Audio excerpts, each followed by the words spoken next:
Давхан сумын 100 жилийн одоо уулзалт залгалт өнөөдөр өргөн дэлгэр болж байна. Энэ уулзалтанд бас бид бүдгийн урилгыг аваад хүрэлцэн ирсэн танд бас баярлалаа. За ингээд сумынхаа одоо та сумын удирдлага сум нэгдлийн дараагаар ажиллаж байсан энэ талаараа бас нэг сайхан нутгийнхаа хүмүүст мэдчилгээ дэвшүүлээд энэ 100 жилийн ойн талаар бас сэтгэлээ хүмүүст бас яриач. За баярлалаа.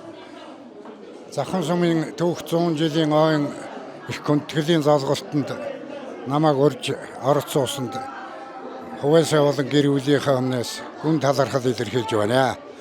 За миний бие 1987-оос 90 оны хавар 6 сар хүртэл Давхан сумын гүйцэтгэх захиргааны дарга бөгөөд сан далайн нэгдлийн даргаар хуучнаар одоо сум нэгдлийн даргаар 3 жил орчим ажиллаж байсан.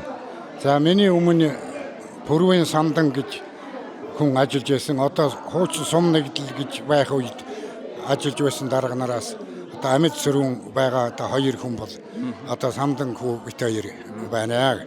За тэгээ миний дараа одоо би ажиллаа нэгдлийн дарга сумын гүйцэтгэх захиргааны дарга гэж одоо 2 салаад нэгдлийн дарга Галбатархад ажиллаа шилжүүлж өгөөд цагаан хайрхан сумын нэгдлийн даргаар одоо явж байлаа. Би бол уг цагаан хайрхан сумын ариатгоо. За би бол зоо техникч мэргэжилтэй эдийн засгийн одоо сургууль төгссөн.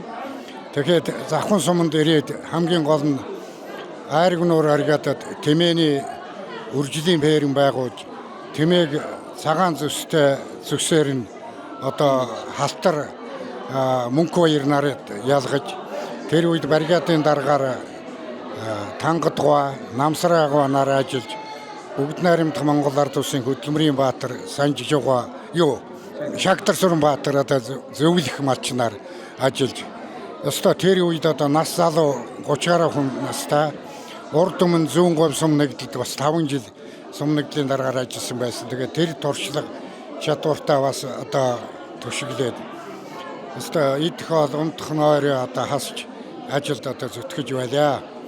Ингээд Давхан суманд Монгол улсын хэмжээнд улсын тэмээчдийн зөвлөгөөн нэг зохион байгууллаа. Айргнуур аргадад аймгийн үржлийн ферм байгууллаа. Мөн нэгдлийн тэмээг төмөн тэмээд хүрэх зорилт тавьж 1989 онд төмөн тэмээний баярыг одоо сан далайн нэгдлийн төмөн тэмээний баяр гэж Баруун Таван аймагт алдартай их сайхан баярыг 9 сарын 9-ний өдөр 89 онд одоо зохион байгуулж тэр одоо ойр орчим ховд Давхан уус Говьалтай аймгийн одоо бүх малчид ирсэн. Тэгээд дараа нь одоо 91 оноос нэгдэл тарж манай Баруун аймагт болсон хамгийн их